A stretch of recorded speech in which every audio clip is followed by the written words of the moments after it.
Já pensou estar andando no meio da floresta e dar de cara com o barqueiro de Sete Além? Qualquer lugar é uma possível porta de entrada para esse universo. Eu sou Marcelo Patrola e seja muito bem-vindo. O barqueiro de Sete Além se trata de uma representação, ou mesmo uma entidade muito semelhante à de Caronte. Na mitologia grega, Caronte era o barqueiro de Hades, que carregava as almas dos recém-mortos sobre as águas do rio Estige, em Aqueronte, e que dividiam o mundo dos vivos do mundo dos mortos. Só que na nossa história, esse barqueiro é responsável por guardar um dos portais entre esses dois mundos. Como sabemos, Sete Além está localizada em outro plano, em uma dimensão diferente da nossa, e faz muito sentido ter um barqueiro para atravessar esses dois mundos. Sete Além supostamente seria um universo paralelo, ou uma outra realidade, na qual supostamente todos nós poderíamos chegar. Não sabemos ao certo como é Sete Além, e na realidade nem como chegar até lá. O que podemos saber até agora são apenas características contadas através de alguns relatos encontrados aqui mesmo na internet. Basicamente, Sete Além seria algo bem parecido com a nossa realidade, só que bem mais obscura. Os vários objetos encontrados contam que o local teria uma aparência bem suja e escura, e que as pessoas que se encontram lá teriam os olhos mais fundos e negros, e até mesmo seriam monstros, uma coisa bem parecida com os filmes de terror. Infelizmente, as informações contadas e relatadas por quem já esteve lá são poucas, e o que sabemos é que Sete Além não seria um lugar muito bonito, e que você não iria gostar muito de estar lá. O relato de hoje é o de uma história publicada no Reddit, em um blog, na página, onde as pessoas contam experiências paranormais ou mesmo avistamentos que estiveram. E o relato começa. Quando isso aconteceu, 6 anos atrás, eu tinha 23 anos e morava com meu melhor amigo Ivan, em uma pequena cidade, em uma casa que alugamos juntos.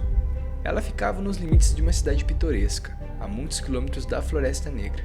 No entanto, um dia, Ivan e eu decidimos que a rotina entediante e monótona de nossas vidas estaria nos esgotando em nossas mentes e queríamos alguma aventura, algo novo para dar um ânimo nas coisas. E cara, percebemos quando eu tive a brilhante ideia de fazer uma viagem para a Floresta Negra. Lembro-me de tudo tão claramente, isso me assola como uma praga negra. Planejamos a viagem para aquele único sol, que achávamos que seria repleto de diversão e na realidade foi. O dia estava lindo. Vejo, eu sempre acreditei no paranormal, assim como o Ivan. Não éramos grandes fanáticos, mas ainda percebíamos que se as afirmações sobre aquela parte específica da floresta fossem verdadeiras, nós dois estaríamos em um passeio selvagem. Na noite anterior à viagem, arrumamos nossas coisas, alguns lanches, garrafas d'água, lanternas, nossos telefones e até mesmo um kit de primeiros socorros, apenas para garantir. Então, esperamos ansiosamente pela manhã. Nenhum de nós acabou dormindo bem, devido à emoção semelhante de uma criança na véspera de Natal. Finalmente chegou a nossa hora e levantamos cedo para começar. Ivan estava dirigindo, então eu sentei no banco do passageiro e observei a cidade passando ao fundo. Depois de uma hora dirigindo, finalmente paramos em um estacionamento de tamanho decente, bem em frente ao centro de boas-vindas, com um lindo chalé, mas iríamos ignorá-lo na maior parte. Nosso plano era simplesmente pegar um mapa de dentro e sair e descer a estrada para entrar na floresta, sem ser gritado por nenhum guia. E foi exatamente isso que fizemos. Admito que não foi tão espetacular entrar nas árvores como pensei que teria sido no início. De qualquer maneira, com nossas mochilas amarradas às costas e mapa na mão, caminhamos para dentro. E até então, tudo parecia normal. Tudo bem, parece que algumas trilhas ao redor, mas se continuarmos indo direto daqui, já estaríamos a cerca de meio quilômetro do local onde queremos chegar. Devemos apenas então cruzar esta linha, relatei ao meu amigo rastreando meu dedo sobre o papel e mostrando onde ficaria no mapa. Ele perguntou quão longe você quer ir, e eu olhei para ele e falei, que tal irmos mais 1 quilômetro além da trilha? Ele decidiu então, significando que iríamos caminhar até cruzarmos esse caminho, e então continuamos sempre em frente. Parece bom para mim, concordei com um aceno de cabeça e dobrei o mapa de volta. Em seguida, coloquei no bolso lateral da minha mochila. Esperançosamente, as coisas ficam um pouco mais assustadoras à medida que nos aprofundamos. Quero dizer, as árvores aqui não estão dobradas, como dizem que deveria estar, afinal o vento não sopra na direção em que elas estavam. Após cerca de 20 minutos de caminhada, a floresta finalmente começou a parecer com o que eu imaginava que seria. Os troncos retos gradualmente se empenaram em posturas tortas com raízes retorcidas protegendo da terra. As árvores ficaram mais grossas, mais próximas, e tornou-se mais difícil navegar sem uma trilha real cavada entre elas. O ar também parecia ficar mais pesado, mais frio, mais escuro.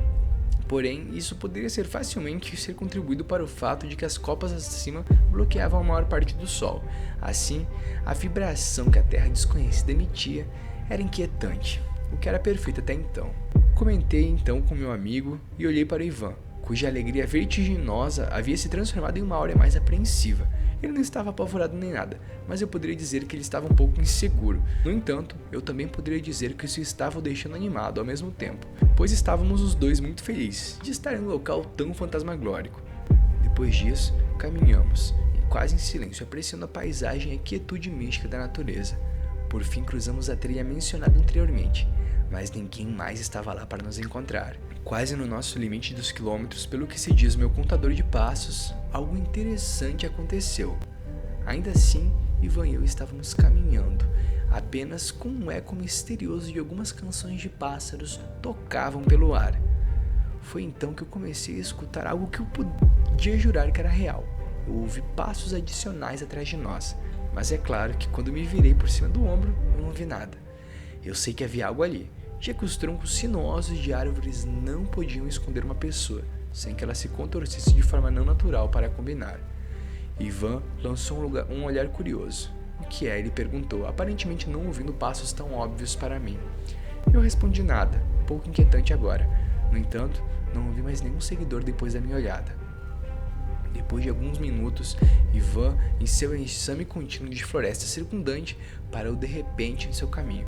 Ele apontou para a esquerda com propósito. O que é isso? Algo estranho saindo do chão ali, ele anunciou. Seguindo seu dedo, olhei e vi também. A uns 20 metros de distância, apenas através dos troncos ondulados, pude distinguir um objeto reto, protegendo-se do chão coberto de folhas. Estava definitivamente deslocado entre as vigas escolióticas. Não sei, vamos dar uma olhada. Decidi com um entusiasmo recém-descoberto e pisoteei em seu caminho, com Ivan seguindo um pouco mais relutante atrás. Eu me aproximei da figura e ficou claro que realmente era. Era uma porta com desenho de moldura de lampião e um cano metálico. Era como se ela se projetasse para fora da terra e estava completamente aberta no topo. Olhei para dentro na escuridão total enquanto caí em cascata. Que diabos é isso? Eu me questionei em confusão, dando passo em circundar um objeto fora do local. Por que diabos há um cano como este aqui? Ivan também deu uma espiada, mas depois de um passo para trás, escolheu os ombros e falou: será que é de esgoto? Eu levantei uma sobrancelha com ceticismo e falei: mas todo esse caminho para sair aqui? Eu acho que não. Eu, sendo alimentado pela possibilidade de ser algo mais, decidi continuar. Eu me virei e comecei a examinar a área, principalmente o solo, em busca de qualquer coisa pertencente a este local aleatório. Ivan não ajudou, pois apenas estava reclamando que deveríamos voltar, e eu ignorei. Eu gostaria de não ter que ele estava junto. Logo, em minha busca, encontrei o que estava procurando. Ao pisar em um determinado local, meu sapato não apenas esmagou folhas mortas, mas também fez um som muito sólido, porém ecoante. E eu falei: que diabos é isso? Agachando-me, comecei a limpar as camadas de folhas mortas até que uma placa de metal cinza foi revelada. Apressadamente, eu limpei tudo com Ivan, agora vindo me ajudar. Cara, quando limpei tudo, eu encontrei um tubo de concreto com uma tampa de vidro. Era como se aquilo fosse mais ou menos aquelas tampas de navio, em que você pode olhar dentro. Logo, eu tomei conta do que eu estava vendo. Era um bunker. Eu sabia disso por ser um fã de história, e alguns bunkers da Primeira Guerra Mundial seriam exatamente como este, escondidos dentro da floresta, apenas com um duto de ventilação e uma escotilha para fora. Porém, a minha alegria durou pouco. Ao olhar pela janela da escotilha, eu vi um homem estranho lá dentro. Era como se ele estivesse vestido de morte, com aquele sobretudo preto, como se estivesse cuidando do local, até que entendi que estávamos na porta de Sete Além, e encontramos o barqueiro, que leva os seres para lá. Quando ele percebeu nossa ausência, os gritos dele foram escutados, e eu e meu amigo saímos em disparada. Quando corríamos, acabamos nos separando. E essa foi a última vez que eu vi Ivan. Como derrotar? Como a gente sabe, para a gente tentar chegar em Sete Além, muitas vezes essa passagem ela tem que ser guiada, como a gente já viu em diversos outros relatos. Muitas vezes quando as pessoas passam naturalmente sozinho, sem ter a influência de um terceiro, de um ser que quer levar a gente para lá, acontece que elas conseguem voltar, porque os seres não notam ali a presença daquela coisa. Muitas vezes é assim. Outras vezes, como é nesse caso, precisa de alguém para fazer essa passagem. Como a gente sabe, Sete Além existe no mesmo mundo que o nosso, então não é nem um pouco estranho a gente saber que existem diversas passagens espalhadas pelo mundo. Para a gente derrotar o barqueiro de Sete Além, a gente tem que lembrar que ele possivelmente é baseado nos mesmos princípios de Caronte, que era o barqueiro de Hades.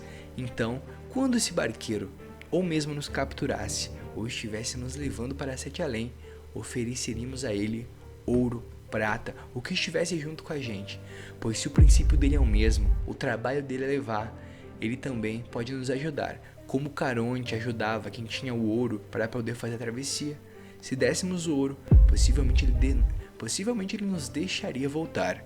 Porém, se não tivéssemos o ouro, possivelmente esse barqueiro não nos deixaria sair. Mas, de qualquer forma, com o ouro e com prata, sairíamos vivos e assim derrotaríamos o barqueiro de Sete Além. E eu vou ficando por aqui e até a próxima.